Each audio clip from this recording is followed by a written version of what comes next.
E aí, povo abençoado? Se a vida de Keith Green fosse resumida em uma palavra, seria intensa.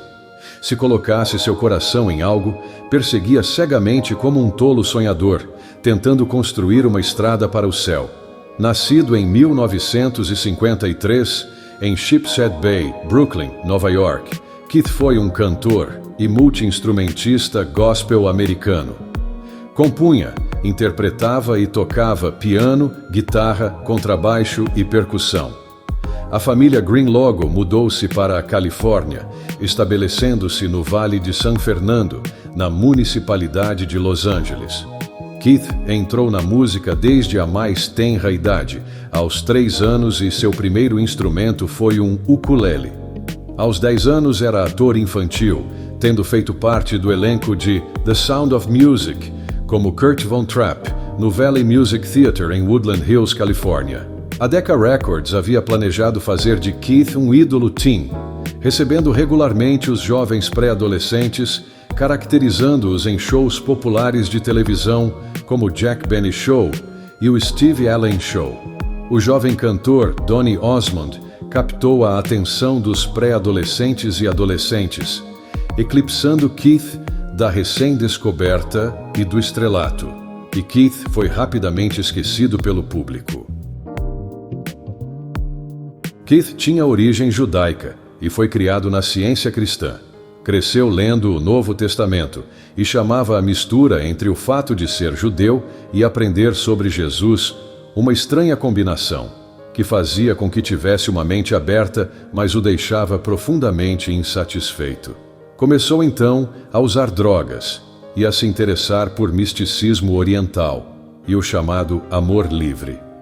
Após experimentar o que ele descreveu como uma viagem ruim, abandonou o uso de drogas e começou a se interessar por filosofia e teologia. Green afirmou, posteriormente, que durante sua fase de ceticismo esteve perdido em uma fantasia até que o amor de Deus invadiu. E ele renunciou completamente à ciência cristã e se tornou um seguidor de Jesus, um judeu que crê que Jesus é o Messias. Uma semana depois, a esposa de Keith, Melody, com quem ele havia se casado e também era judia, se tornou uma judia que crê em Jesus. Foi nessa época que os recém-casados se envolveram com a Vineyard Christian Fellowship no sul da Califórnia. Em 1975, o casal Green iniciou um programa de evangelização nos subúrbios de Los Angeles, Califórnia, em San Fernando Valley. Rapidamente, sua pequena casa no subúrbio estava superlotada de prostitutas, tóxico-dependentes e sem teto que recebiam, além do evangelho, atenção e cuidados. A comunidade de novos crentes foi crescendo rapidamente. Pessoas foram continuamente se posicionando para o batismo e definindo suas vidas para servir o Senhor. Logo tiveram que adquirir uma casa vizinha, a sua própria, e alugaram mais 5 no mesmo bairro, para grande consternação dos seus vizinhos. O ministério de Keith Green foi largamente influenciado por um grande pregador da época, Leonard Ravenhill, que possui um de seus livros publicado em português, Por que tarda o pleno avivamento? Ravenhill apontou para Keith, Charles Finney, um reavivalista pregador do século XIX, que pregou a lei de Deus provocando convicção de pecado em seus ouvintes. Durante seus concertos, muitas vezes ele exortava seus ouvintes a se arrependerem e a empenharem-se mais inteiramente a seguir Cristo.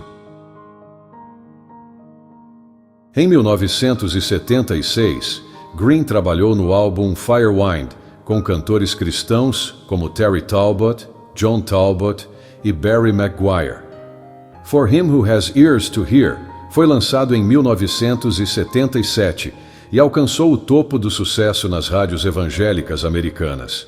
Seu segundo trabalho solo, Libertação, seguido de No Compromise, em 1978.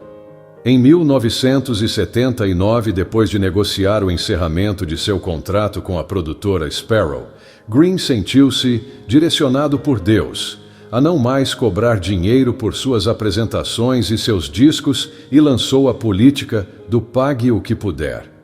Keith e Melody hipotecaram sua casa para financiar pessoalmente o próximo álbum, So You Wanna Go Back to Egypt, que incluiu uma participação especial do cantor Bob Dylan, que na época vivia sua fase cristã. O disco foi oferecido através do correio e nos shows pelo valor que cada pessoa decidisse pagar, se quisesse pagar. Em maio de 1982, Green tinha enviado mais de 200 mil unidades de seu álbum via correio. Desses, por 61 mil, ele não recebeu nada, foram todos gratuitos. Posteriormente, da mesma forma, os álbuns Keith Green Collection, 1981, e Songs for the Shepherd, 1982. Quando sua música foi enviado para as livrarias evangélicas, um segundo foi incluído de forma gratuita para todos os cassetes comprados, para serem dados de presente a um amigo para ajudar a difundir o evangelho. Ou seja, o lucro era zero.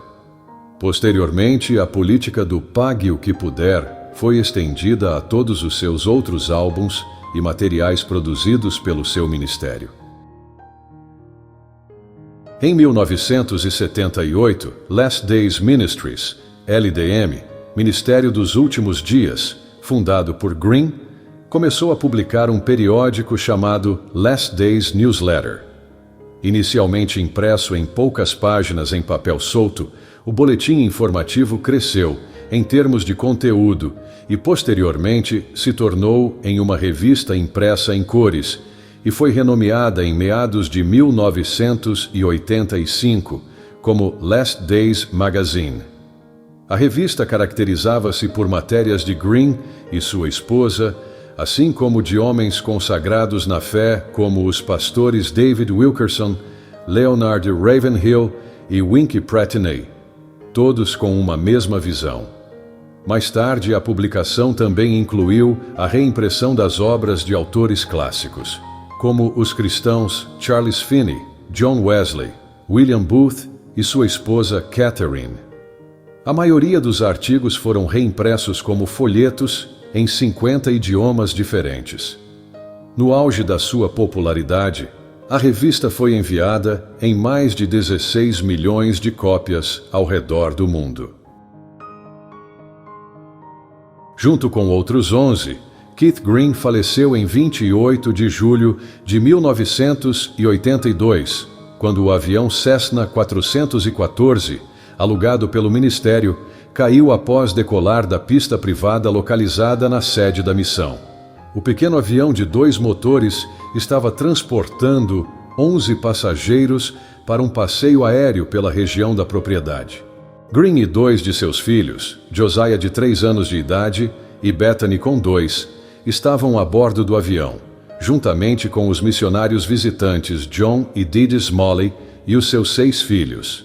Foi sepultado no Garden Valley Cemetery, Texas, nos Estados Unidos. Em sua lápide está escrito: "Partiu para estar com Jesus. Na verdade vos digo que, se o grão de trigo, caindo na terra, não morrer, fica ele só. Mas se morrer, dá muito fruto." João 12, 24. Em 27 de novembro de 2001, Keith Green foi introduzido no Hall da Fama da música gospel americana. Green não se via como um artista por profissão e demonstrou um desapego material raro de se encontrar nos dias atuais. Ele não se isolava no palco nem transformava isso em meio de vida. Ao contrário, arregaçava as mangas, saía dos holofotes e procurava sempre uma proximidade com seu público. Seus discos lançados após sua conversão foram For Him Who Has Ears to Hear, No Compromise, So You Wanna Go Back to Egypt, The Keith Green Collection, Songs for the Shepherd. Bom, chegamos ao final de mais um vídeo. Que Deus abençoe e guarde a todos em nome de Jesus. Até a próxima!